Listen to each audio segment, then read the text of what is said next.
Praise the Lord. Magandang gabi po sa lahat ng mga couples na nandito po sa ating online Bible study. Purihin po ang Panginoon sapagkat ngayon ay nasa ika-siyam na araw na po tayo, no, na nagkakaroon ng Bible study. At ngayon po ang ating topic is about faithful with finances, fruitful in love. So patungkol naman po ito sa pangangalaga ng mga finances natin bilang mga mag-asawa sapagkat we believe na pag naging maayos po ang pag-aasikaso natin, pamamahala natin sa mga pagpapala na ibinibigay sa ating pamilya, ito po ay magpapatibay ng ating mga relationship. So, ang sabi nga po sa ating introduction, financial peace equals relational peace. Kapag payapa tayo pagdating sa pera, ano po, hindi nag-aaway, hindi nagsisisihan, syempre may kapayapaan ang atin pong mga relasyon. Sabi nga po, marami daw pong mga relationship ang talaga pong hindi po nangyayaring pumangit ang relationship o lumamig ang relationship not only because of lack of love but because of lack of stewardship. Siguro po makikita natin ng ilang mga couples na talaga naman pong nagkaroon ng bahid, ng hindi pagkakaunawaan ang kanilang pagsasama because of lack of stewardship in their finances. Ano po, how they operate, how they manage the finances in the family. Ang money daw po is one of the top causes of conflict in marriage and relationship. Totoo naman, hindi po ba? Minsan napagtiyatiyagaan natin yung ibang mga problema pero pagdating po sa pera ay grabe na po kaya ito daw po ay isa sa top causes ng conflict sa mga mag-asawa at maging sa bawat relasyon na meron po ang tao. Pero po kapag ang mag-asawa ay natuto po kung paano hahawakan ang mga pagpapala sa paraan ng Diyos, hindi lamang po ito magbibigay ng pagpapala sa kanilang wallet, kundi maging sa kanilang pagsasama. Kaya napakahalaga po ng ating topic sa gabing ito. Sabi po ng 1 Corinthians chapter 4 verse 2, moreover, it is required in stewards that a man be found faithful. Lahat po tayo ay steward ng Diyos. Iba-iba ang ating pinamamahalaan. Depende po sa ipinagkatiwala ng Diyos sa atin. At bilang mag-asawa, syempre, meron tayong pinagsasalusaluhan na pagpapala. So, resources, upang ma-build natin, maiayos natin ang ating pamilya, ang ating mga anak, ay mabigyan natin ng magandang kinabukasan. Kaya ang nais ng Panginoon at inaasahan ng Diyos sa ating lahat na pinagpapala ng Panginoon, tayo daw po ay matagpo ang tapat ng ating Panginoon. At sabi nga po, hindi lamang daw po ang Diyos ay nakatingin sa mga pera, kundi after our faithfulness. So hindi niya tinitingnan, ang dami na ba nating pagpapala? Nagtagumpay na ba tayo? Umaapaw na ba ang mga pera sa ating mga wallet? Hindi daw ito, kung hindi nais ng Diyos na makita sa atin ang ating katapatan. Kaya kapag ang mag-asawa po ay naging faithful steward, they will experience peace, purpose, and partnership. Kaya napakahalaga po ng gabing ito, mga mag-asawa, para makamtan natin ang tunay na katibayan ng ating pagmamahalan. Ang historical and biblical context po natin ng early church, ang isang napakagandang halimbawa ng unity po, ipinakita ang pagkakaisa at hindi lamang sa kanilang pagsamba, kundi maging sa kanilang financial stewardship. Ito po ay makikita natin sa Acts chapter 2, verses 44 to 45. Grabe po ito, talagang revival at saka talagang ang Diyos ang kumilos dito. Kasi hindi po ito gawa ng tao Ang sabi po doon, all the believers were together and had everything in common. Lahat ng mananampalataya, nagkakaisa at pinagsama-sama nilang lahat ng kanilang mga resources. At ang sabi po ganoon, they sold property and possession to give to anyone who had need. Kaya wala pong nagkulang doon sa Book of Acts, doon sa mga Kristiyano doon sapagkat nagtutulong-tulungan po sila. So ito po ay hindi sabi natin ay ganoon, bakit ganoon? Communism ba to? Hindi po. Ito po ay voluntary generosity. Na bakit po nagkaroon ng voluntary generosity? Because it is fueled by love and trust. sapagkat sila po ay sinamahan ng pagmamahal. Merong pagmamahal kasi at merong pagtitiwala. Kaya ito po ang naging resulta, no? Yung voluntary generosity po nila. Kaya ang early believers po natin were transformed by the gospel, na ang naging tingin po nila sa kanilang mga resources ay hindi private property, kung hindi po kingdom provision, nagmula sa ating Panginoon na kailangan para ma-meet ang pangangailangan ng iba at nang sa ganun po ay ma-advance natin ang kingdom purposes. Ano po? Wala silang selfishness. Wala po, hindi natin makikita ng secrecy. Walang itinatago. Wala ring possessiveness. Because they understood that what they owned, God has entrusted to them to bless others. Naintindihan nila na kung ano meron sila, ibinigay ito ng Diyos sa kanila para maging pagpapala sa iba.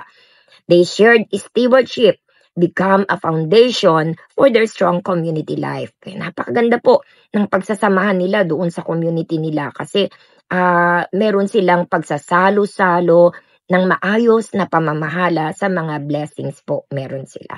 At ito rin pong principle na ito ang nais nating makita na napakahalaga po sa pagsasama ng dalawang mag-asawa. No? Meron silang dalawang buhay, meron silang dalawang puso, at meron din sila syempreng dalawang wallet. Pero they become one. No? They become one. Kaya po ang mag-asawa must be faithful steward with their finances. Kailangan po talaga merong transparency. Alam ba lahat yung mga ginagastos natin? Hindi po pwedeng, ito hindi ko ipapaalam sa asawa ko, ito pwede na niyang malaman. So, daan pumapasok yung lack of trust, no? Nababawasan ang pagtitiwala natin sa isa't isa kasi walang transparency. Ganun din po, hindi generous, no? Walang generosity. So, ipinapakita po dito in the early church yung kanilang church spirit na naging matibay, naging matatag ang kanilang relationship dahil po naging good steward sila ng finances. Kaya po kapag ang ating mga financial decision ay ginawa natin ng sarili-sarili lang at may sikreto, nasisira ang pagtitiwala ng ating mga asawa. Kaya iwasan po natin yung mga ganoong bagay. Amen po ba? Alam ba natin yung story ni Ananias at ni Safira? Ito po ay makikita natin sa Acts chapter 5 verse 1 to 11. Grabe po ito. Di ba po, sabi natin sa Acts chapter 2, nagkaroon talaga ng ang buong community na magkaroon sila ng pagkakaisa and generosity ay nag-umapaw sa kanila. At ito po ang istorya ni Ananias at ni Safira. Ito po ay mag-asawa. Pinagbili nila yung kanilang property at katulad ng ibang mananampalataya na nagbenta rin ng kanilang mga property. Pero imbes na ibigay nila yung proceeds, ay kinuha po nila ito at tinago nila yung portion na yun para sa kanilang sarili at nagpanggap sila na ibinigay na po nila lahat iyon. So, hindi po ito patungkol sa magkano ba ang ibinigay. It is about their deception and agreement in dishonesty. So, hindi pinag-uusapan, bakit nagbigay naman na? Oo, pero kasi pinangako nila na lahat ng mapagbibilan ay ibibigay nila. So, ito po is a question about deception. So, nanloko sila, itinago nila, kala nila, parang ipinakita nila lahat ibinigay namin. Pero the truth of the matter is hindi. So meron siyang tinatawag na deception. At sila'y nag-agree na maging dishonest, Kaya ano nangyari sa kanila? Sabi sa Acts chapter 5 verse 2, with his wife full knowledge, alam na alam po, he kept back part of the money for himself. Itinago nila. Alam ng asawa, nagtago sila ng bahagi ng pera na ipinangako nila. At yung iba, ibinigay na po nila doon sa mga apostoles. So, anong ginawa ng mag-asawa? They agreed as a couple to lie. Nakita natin, nagkasundo sila na magsinungaling, They plotted together to appear generous. Ang ginawa nila, nagpakita sila na kunwari generous sila, na wala silang pero ang totoo, nagwi-withhold sila ng truth, May itinatago silang katotohanan. Pero nakikita po ng Diyos ang lahat ng iyon. Kahit na po itago natin yung mga financial decision natin, behind closed doors, makikita pa rin po iyan ng ating Panginoon. Kaya sabi ni Pedro, sinita ni ni Pedro si Safira at nagsinungaling po sila. Anong end ng story na to? Ang end ng story sa kanilang pagsisinungaling, buhay nila ang naging kapalit. It cost them their life and unity. Ano po? Bakit? Because they fail in stewardship. Nagkamali po sila doon sa pamamahala sa ipinagkaloob sa kanila. So ito po ay warning sa ating lahat about dishonesty and disunity in stewardship. Nais nating maging matibay, matatag ang pagsasama natin bilang mag-asawa, maging tapat po tayo. No? Maging tapat po tayo especially in our finances, no? Ano po yung lesson for couples today? Number 1, agreement in truth is strengthens. Kapag nagkaisa kayo sa katotohanan, nagpapatibay ito. Pero agreement in deceit, nagkaisa kayong manloko, it destroys. Ano po? Kaya kapag ang mag-asawa ay nag-agree sa isang bagay, ano po? Kailangan nag-agree tayo in truth, no? In truth. Nag-agree tayo sa katotohanan, nag-agree tayo sa pagbibigay ng ating ikapo, nag-agree tayo sa budgeting natin, nag-agree tayo sa pagiging generous natin. No po, nag-agree din tayo sa ating mga utang, no po, at sa iba't ibang mga bagay. Kaya hindi po tayo dapat maging dishonest sa pagdating po sa pamamahala ng ating pagpapala, no, ng ating mga finances. Number 2 po, financial secrets become spiritual barriers. Ito yung pangalawang lesson, ano, na kung tayo ay may itinatago na mga sikreto, katulad ni Ananias at ni Safira, ano po, meron silang mga hidden agenda. Ang mga mag-asawa po sa panahong ito, sometimes po inaalaw nila yung financial secrecy, no, to build walls of mistrust. Kapag inalaw nyo yung financial secrets, nagtago kayo pagdating sa finances sa inyong asawa, anong mangyayari? So nagtatayo kayo ng wall of mistrust. Kaya nagtataka kayo, ba't hindi nagtitiwala ang asawa natin sa atin? Kasi tayo po ay pinabayaan natin yung financial secrets. Nagsikreto po kasi tayo, no? So whether it is secret in credit card, hidden debt, may itinatago tayong utang, or dishonesty in tithing, it eats away at unity. So nawawala yung pagkakaisa. Number 3, stewardship is a spiritual act. Hindi lamang po ito pamamahala, ano, kundi ito po ay spiritual act ng mag-asawa. Paano nyo hinahawakan ang mga pera na ibinibigay sa inyo ng Panginoon? It reflects our faith and fear of the Lord. Dito magre-reflect gaano ka ba nagmamahal sa Diyos, gaano ka ba natatakot sa Panginoon, at gaano ba kataas ang iyong pananampalataya. How you handle money. Paano mo hinahawakan, pinangangasiwaan ang mga pera na binibigay sa iyo ng Panginoon. Because financial faithfulness invites God's blessing and protection. Kapag tayo ay tapat sa ating finances, iniimbita natin ang pagpapala ng Diyos at ang proteksyon ng Panginoon. Pero kapag unfaithful tayo, ang ini-invite natin is loss and strife. Kaya napakahalaga po yung lesson na natutunan natin sa buhay ni Safira at ni Ananias. Ano yung key takeaway po natin dito sa pangyayaring ito? Couples who walk in truth, accountability, and financial integrity walk in life and unity. Kaya kapag ang mag-asawa po ay bukas sa isa't isa patungkol sa pera, and they submit their finances to God, no po, and agree on being faithful stewards, anong mangyayari? They will build a relationship of trust, peace, and shared purpose. Napakaganda po ng mga bagay na ito sa buhay ng mag-asawa. Palagay ko walang gulo, no po? Pero kapag inalaw natin ang kasinungalingan, ang kayabangan, ang selfishness, ang pagiging makasarili na manguna kung paano natin nahawakan ang ating mga finances, even love can survive the cracks that form in trust. Kahit na may pag-ibig, pag nawala na po ang pagtitiwala, ang hirap pong i-survive nito because trust is very important. Your relationship doesn't need more money. It needs more unity in managing the money God's way. So, tandaan po natin yan, mga magulang at kapatid. So, what is biblical financial stewardship?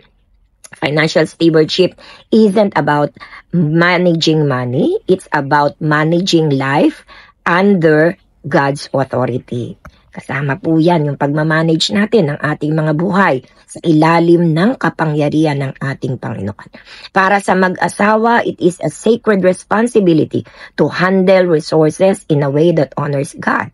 Responsibilidad po natin ito bilang mag-asawa na pangalagaan natin ang mga blessings na binibigay ng Diyos sa atin sa isang paraan na mapaparangalan natin ng Diyos at mapoprotektahan natin ang ating pagkakaisa. So ano po yung 5 pillars of biblical financial stewardship? At paano po na ang bawat isa ay makakatulong to build a strong, godly relationship? So una po, recognizing God owns everything. Dapat maintindihan natin hindi tayo ang may-ari ng lahat ng ito kung hindi ang Panginoon. Sabi nga ng Psalms 24 verse 1, the earth is the Lord's and the fullness thereof. So makikita natin dito na lahat ng meron tayo, no? Yung income natin, yung possessions natin, yung mga opportunities natin ay hindi talagang atin. It belongs to God. No, ito ay pag-aari ng Diyos. Hindi tayo ang may-ari nito, pero tayo'y ginawang manager ng Panginoon sa lahat ng mga resources na ito na ipinagkatiwala ng Diyos sa atin. Ang katotohanan pong ito ay pinaka-foundation upang sa gano'n ang ating biblical financial stewardship ay maranasan ng bawat isa sa atin. Para po sa mga mag-asawa, kapag tayo po ay na mag-asawa ay in-acknowledge natin ang Diyos sa ating mga source of income. Yung pride and power struggles about who earns more or who decides more fade away. So mawawala po yun kapag na-acknowledge natin that God is the source of our income. Mawawala din po yung wala akong pera, pera ko, pera mo. Mawawala po yun dahil maiisip natin it all belongs to God. Hindi natin pera to, hindi niya pera ito ay pera ng ating Panginoon na dapat nating pangasiwaan na magkasama para sa kalwalatian ng ating Panginoon. So ang declaration po natin is God owns it all. We are His stewards.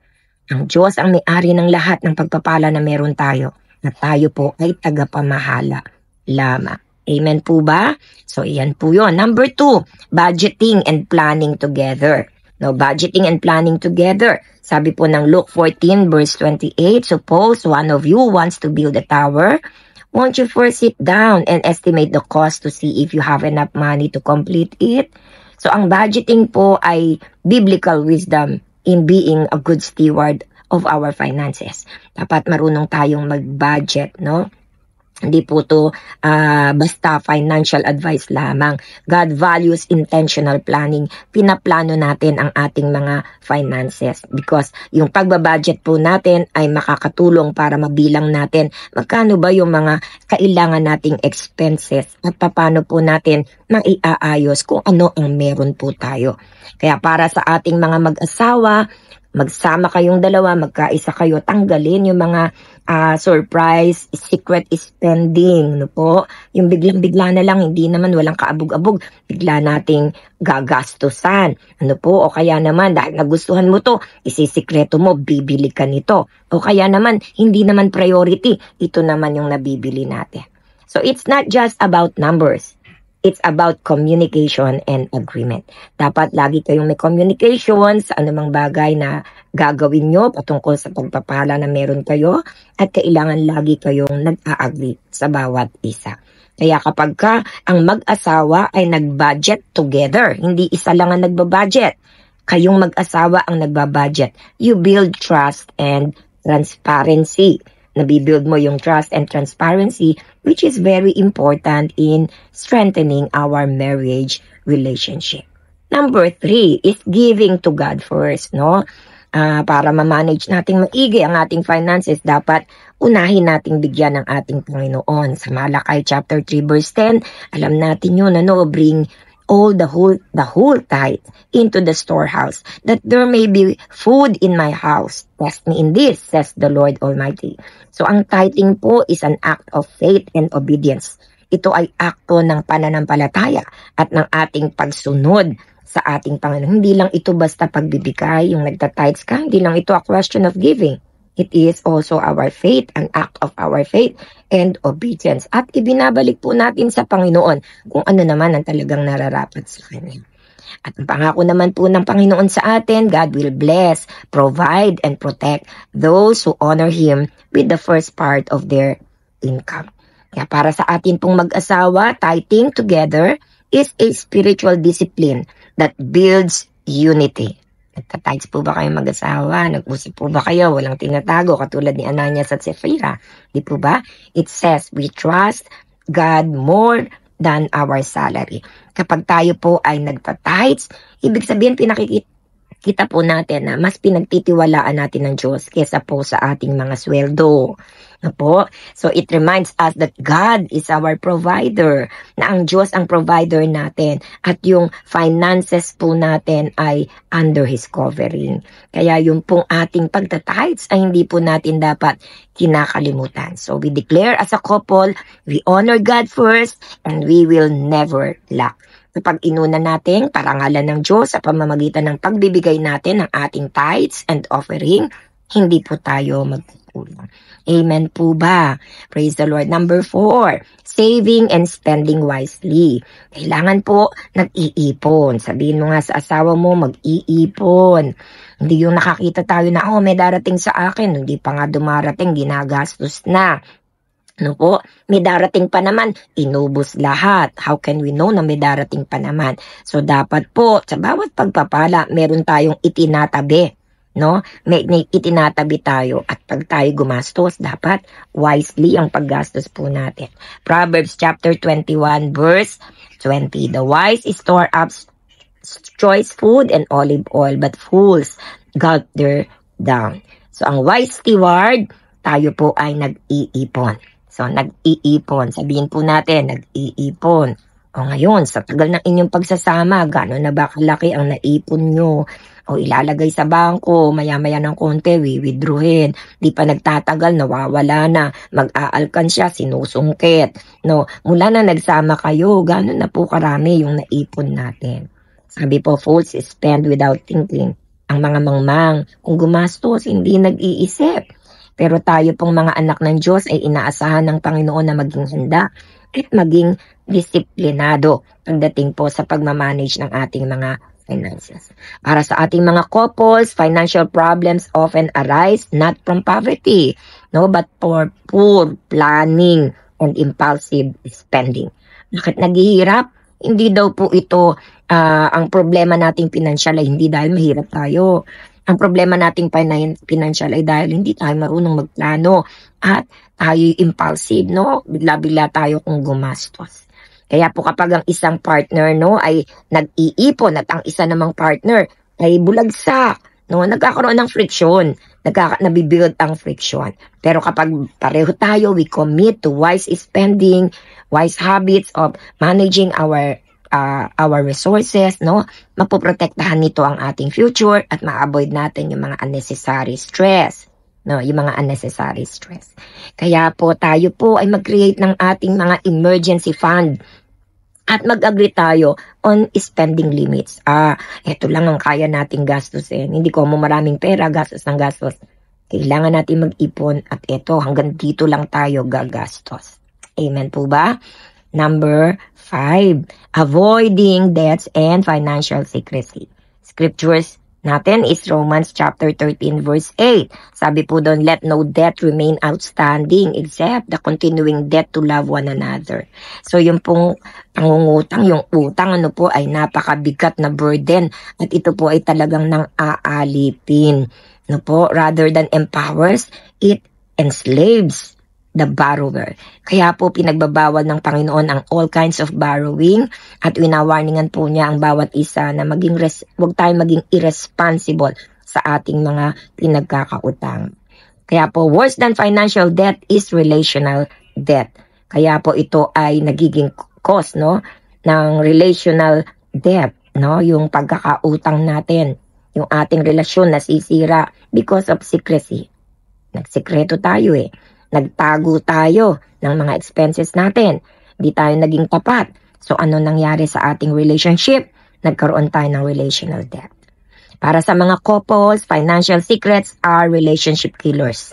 Kapag tayo nagtago pagdating sa finances natin, ang sabi to, pinapatay nito ang ating relasyon.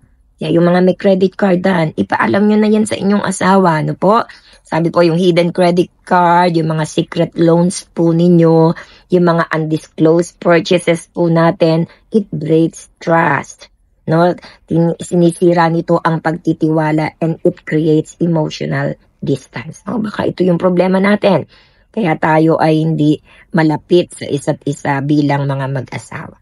Po, para po sa mga couples, we encourage na ang bawat isa po sa atin, kung nagkaroon tayo ng pagkakamali with regards to this, let us repent. And kapag nagrepent naman, let us give our forgiveness and let us all start rebuilding our trust again. And God will restore our relationship. So sa atin pong declaration, we owe no man anything but love, and we walk in financial truth and unity. Amen po ba? Are we learning? Alam ko po, natututo po ang bawat isa sa atin. Ano po?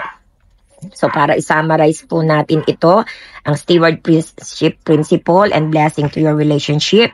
Number 1, God owns everything. Ano po ang nagiging blessing nito sa relationship nyo? It removes pride and power struggle.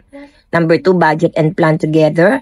Ano po ang blessing nito sa relationship nyo? It builds trust and partnership.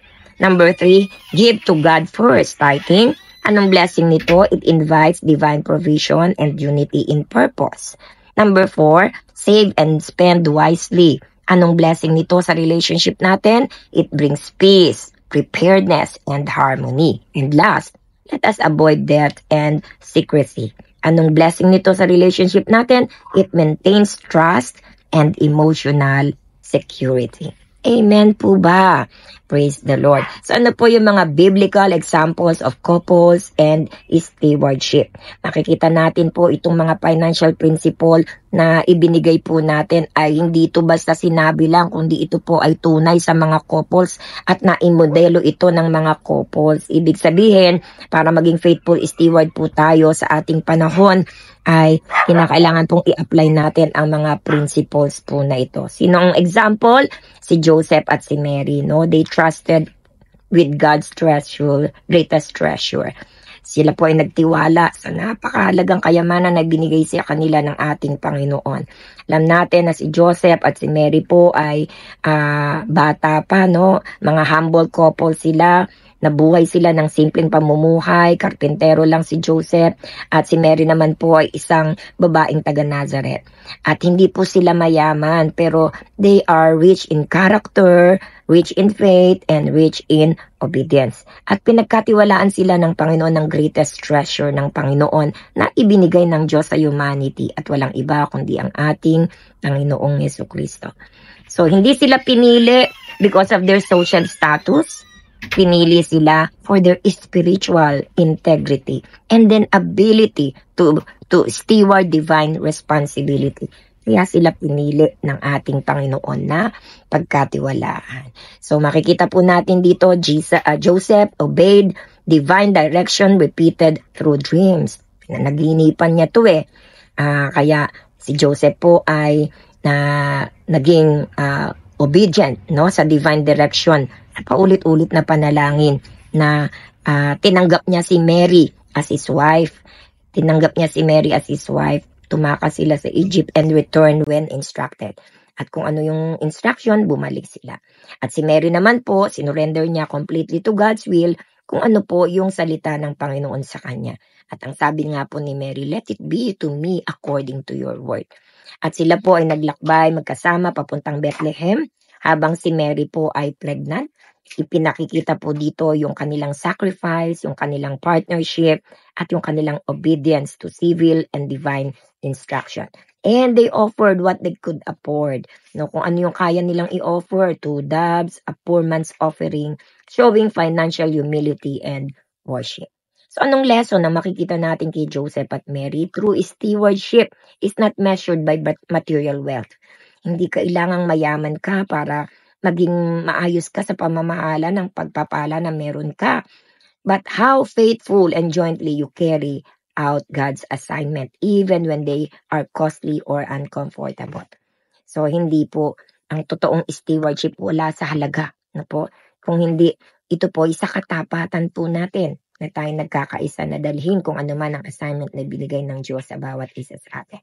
Kaya mga kapatid, magtiwala tayo sa ating Panginoon. Tayong mga couples, lumakad tayo in agreement at protektahan natin kung ano yung sacred at sumunod tayo sa Kanya sa pamamagitan ng pagkakaisa.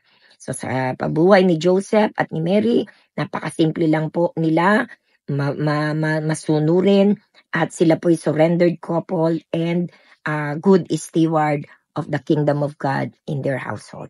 Kaya wala sa laki, wala sa yaman, kung hindi nasa katapatan po. And number 2, the Proverbs 31 woman. Ito po ay model of wisdom and financial diligence. In Proverbs 31, napakaganda na ito po ang dapat na characteristics at nagdi-describe sa isang babae in the context of marriage and household leadership. So ito po yung pag may asawa ka na, ito ka dapat, She is a picture of a wife whose financial stewardship strengthens her home and uplifts her husband and blesses her children. So makikita po natin ang key traits nitong Proverbs 31 woman. She is industrious, masipag, She is not wasteful or idle. She sees opportunities and acts wisely. So hindi siya tamad, hindi siya basta nakatiwangwang lang siya, Hindi siya idle, mahanap siya ng opportunity at siya po'y kumikilos ng may katalinuhan. Number 2, she is productive and prepared, Productive po siya and prepared. He doesn't just survive. Hindi lang yung basta magkasya lang, basta makaraos lang. Kung hindi po anong sabing ganon, she sees opportunity. She builds wealth. Hindi lang basta makasurvive. Kundi talagang nagbibuild siya ng wealth para preparasyon pagdating ng winter and manages resources with foresight. So ito po yung Proverbs 31 woman.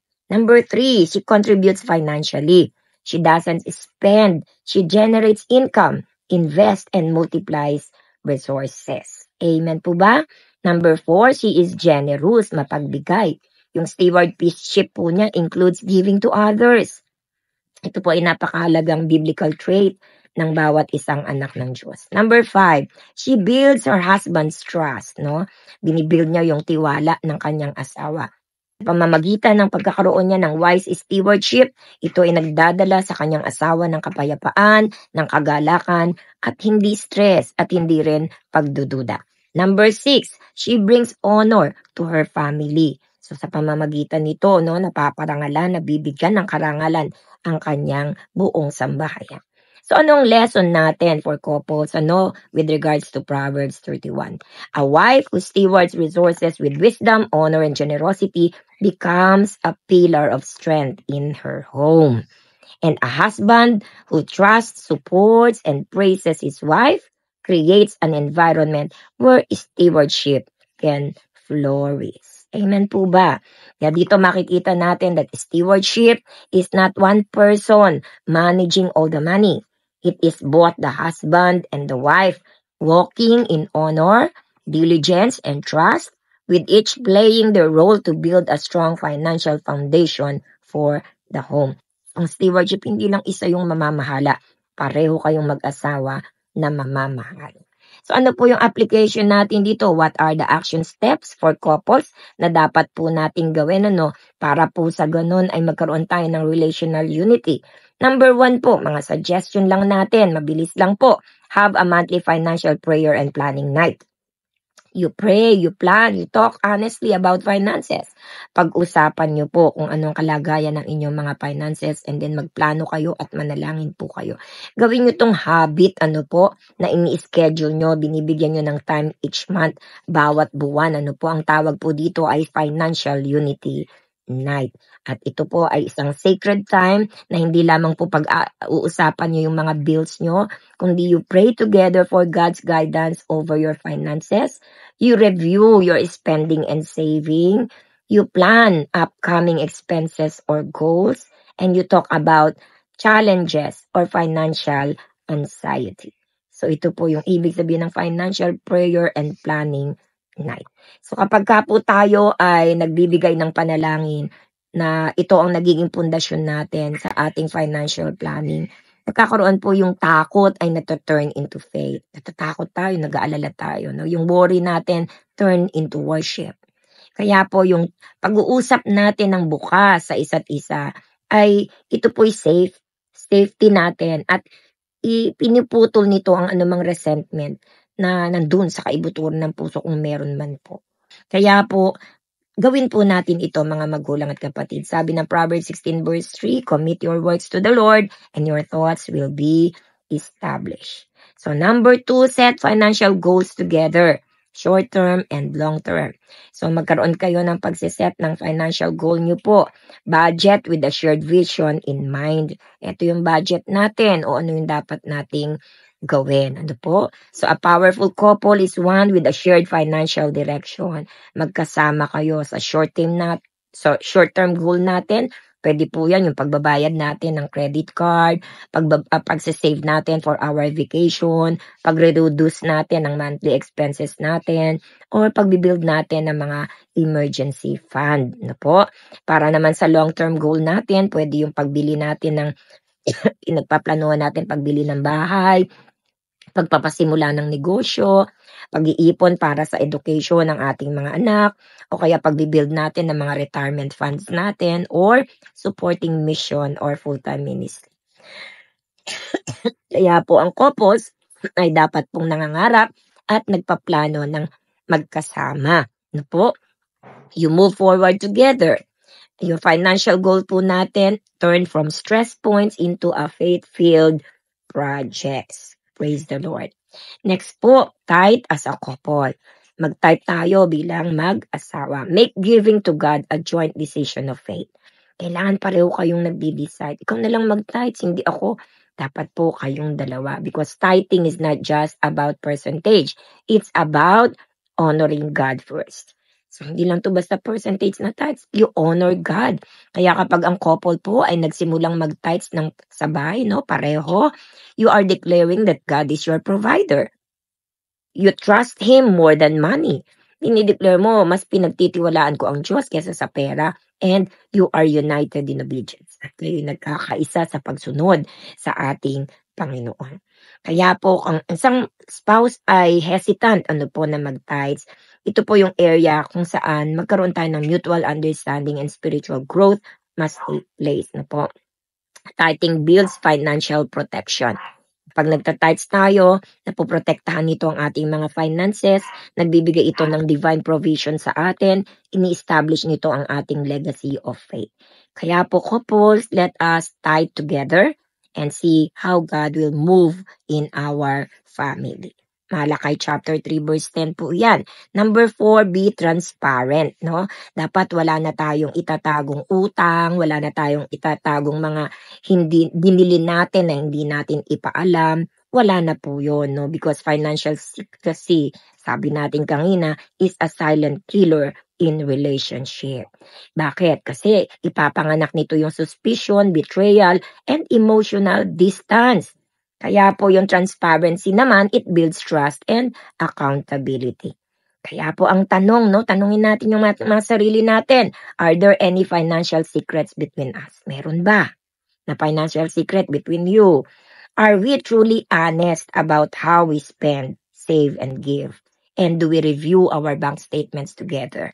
So true intimacy includes financial intimacy. Full disclosure might be uncomfortable. It's uncomfortable, but it's the only path to freedom and healing in your financial life as a couple. Kaya po mga kapatid, transparency is not about control, it's about trust. Hindi yan control. Para makita nyo kung hindi, it's about trust. Number 5, celebrate financial wins together. Agreement is not control, it is communication. In financial healthy relationship, both spouse are aware of their financial picture. Dapat alam mo ang kondisyon ng inyong mga finances. Hindi po yung isang tao ang nagko-control ng lahat ng bagay, habang yung isa naman nangangapa sa dilim. Dapat pareho kayong may mutual access, understanding, and decision making. So anong ibig sabihin nito? Both know how much is coming in and going out. Both know how bills are paid and where savings go. And both are part of planning, adjusting, and managing money. So ito pong shared awareness na ito, it eliminates suspicion, it strengthens trust, and allow each person to feel valued and responsible. Amen po ba? Praise the Lord. Malapit na po tayong matapos. Number 3 po, no? Number 2, number 3. You are saving and giving together. Dapat po, masasabi natin, you can tell what a couple values by where their money consistently flows. Ano bang binabagyo ng mag-asawang ito? Saan napupunta? Ano po? Ang healthy financial stewardship is a mark of by balance, not just spending to survive or accumulate, but also saving with discipline and purpose, giving with joy and obedience. So ang isang relationship that gives together is one that grows together. And the couple that saves together is preparing wisely for the future. Amen po ba? So ito'y nagpapakita that you are planning long term, that you are not living only for self-gratification, that you are honoring God and protecting your household. Amen po? Na number 4, you plan purchases instead of blaming each other. So ang blame po is a sign of broken trust. Planning is a sign of healthy unity. So sa ating relationship, kapag ka po steward ay wala, no? Unexpected purchases, lagi po tayong dinadala doon. You always spend too much. Why didn't you tell me? You bought that, no? You're wasting money again. But in financial mature and unified relationship, purchases are discussed ahead of time. Kung nang bibilin, dinidiscuss po yan, not discovered afterward in surprise and regrets. No po? So, planning means talking before buying, agreeing on large purchases together, having a system to avoid impulse spending. So, yan ang ibig sabihin ng planning. Number 5, you face financial test with unity, not accusation. Storms don't destroy relationships. Division does. So, nagdi-destroy ng relationship, hindi yung mga bagyo ng problema, yung paghihiwalay. Every couple will face financial storms. Pwedeng mawalan tayo ng trabaho, pwedeng biglang may kailangan tayo mga biling gamot, pwedeng mag-struggle tayo sa mga negosyo natin, pwedeng maging tight yung ating finances this month. Ano po, at iba't iba pa. But, in financially healthy relationship, the crisis draws the couple closer, not apart. Kapag healthy ang ating financial relationship, lalo tayo magkakaisa at hindi tayo paghihiwalayin nito. Instead of blaming each other for lack, minsan puro tayo blame or accusing one another of poor decision. Mali kasi yung decision mo eh. Or allowing stress to break communication. Ano po ang nangyayari? Ano po? Ang sinasabi natin, let us pray about this together. Kasi healthy yung financial relationship nyo. Kapag pray natin ito, what can we do as a team to adjust? Or, God is still our provider. Ang Diyos pa rin ang provider natin, malalagpasan natin ito. Kasi strong and healthy yung ating financial stewardship. Kaya napakahalaga po ng mga bagay na iyan. Amen po ba? Praise the Lord. So, purihin po ang ating Panginoon. May isa pong illustration about 2 hands holding one purse, no? Imaginein po natin na meron po tayong isang nakikitang picture, isang wallet or purse or envelope, ano po, na hawak-hawak ng 2 kamay. Yung kamay na yon, kamay ng asawang lalaki at kamay ng asawang babae. As long as both hands are facing the same direction, moving in the same rhythm, holding in the same intent. Ano po? Habang ganun yung ginagawa nila, there is balance, unity, and forward motion. Kapag ka pareho yung direksyon, kapag ka nagmo-move kayo ng sabay, kapag ka hawak nyo yun, na meron kayong same intention, ang nang mangyayari, there is balance, no? Balance, unity, and forward motion. Pero kapag ang nangyari po, pinupul ng isa sa left at yung isa naman sa right, o yung isang kamay naman po ay gustong magbigay, yung isa naman ay ayaw. At yung isang kamay naman po gustong mag-invest, at yung isa naman po ay gustong basta bumili lang. Ano po ang mangyayari? Tension, conflict, and ultimately, mawawasak po sila, no? Because the wallet doesn't symbolize money, it represents shared vision. It represents shared value. It represents shared decision making. And it represents shared trust. Kaya kapag ang mag-asawa ay nagpupul tayo, pinupul natin yung mga blessings natin, mga pera natin in different directions. Ano po? Yung purse natin, the purse of our relationship. Meaning, yung ating emotional, yung ating financial, yung ating spiritual security, unti-unting masisira. Ano po? At madadamage ito. Hindi just because of finances, but because of relationship.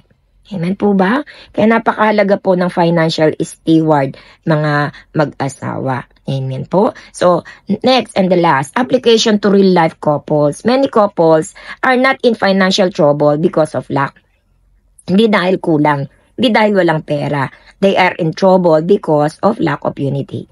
Kasi kahit maliit lang yan, pag nagkaisa kayo, hindi naman kayo magkakaroon ng awayan eh. Pero, hindi naman sa liit eh. Kaya nagkakaroon kayo ng awayan eh. Dahil wala kayong pagkakaisa. Yan, sabi po, the wife is saving but the husband is secretly borrowing. So, hindi kayo nagkakaisa. The husband wants to tithe, pero ang wife, ayaw mag-let go. Natatakot mag-let go. O kaya naman, ang isa gustong mag-invest in the future, pero yung isa naman, ayaw.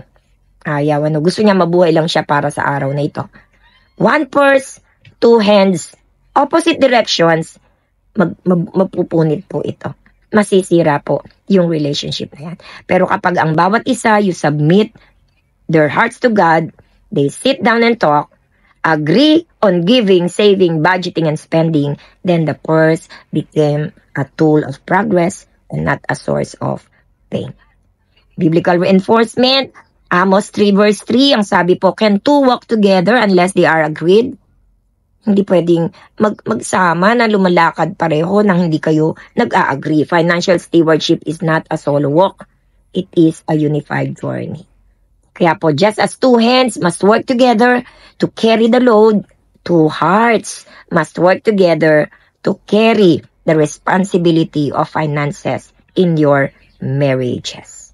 So mga kapatid, i-declare nga po natin ito, sabihin natin ng sabay-sabay, we may not have everything we want. Sabihin nyo po, we may not have everything we want, but we have each other. And we have one direction toward God, toward unity, and toward wisdom in our finances. Praise the Lord, purihin po ang Diyos. I pray that in the area of our finances, ito ay isang dahilan upang maging matibay ang ating pagsasamahan. Pwede po bang yumuko tayong lahat at pumikit? Tayo po ay manalangin. Ama naming Diyos, marami pong salamat sa katuroang ito. Talaga pong nire-recognize namin na lahat ng meron kami, ito po ay galing sa iyo.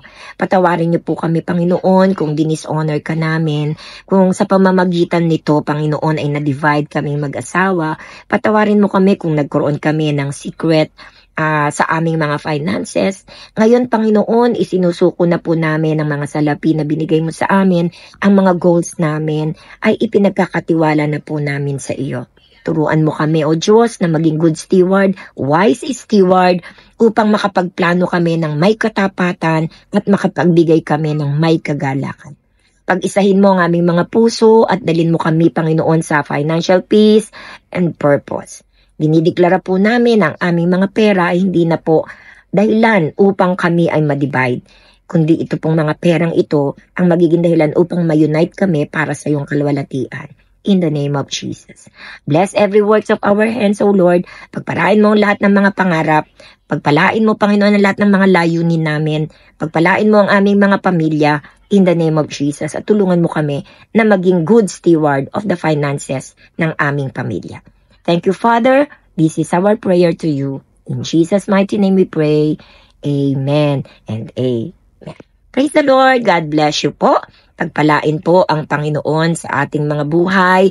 At katulad po ng ating pinag-aralan, faithful with finances, fruitful in love. Maging faithful tayo sa ating finances at maging mabunga tayo sa ating pagmamahalan sa isa't isa because this strengthens our relationship. Praise the Lord. God bless you po and good night.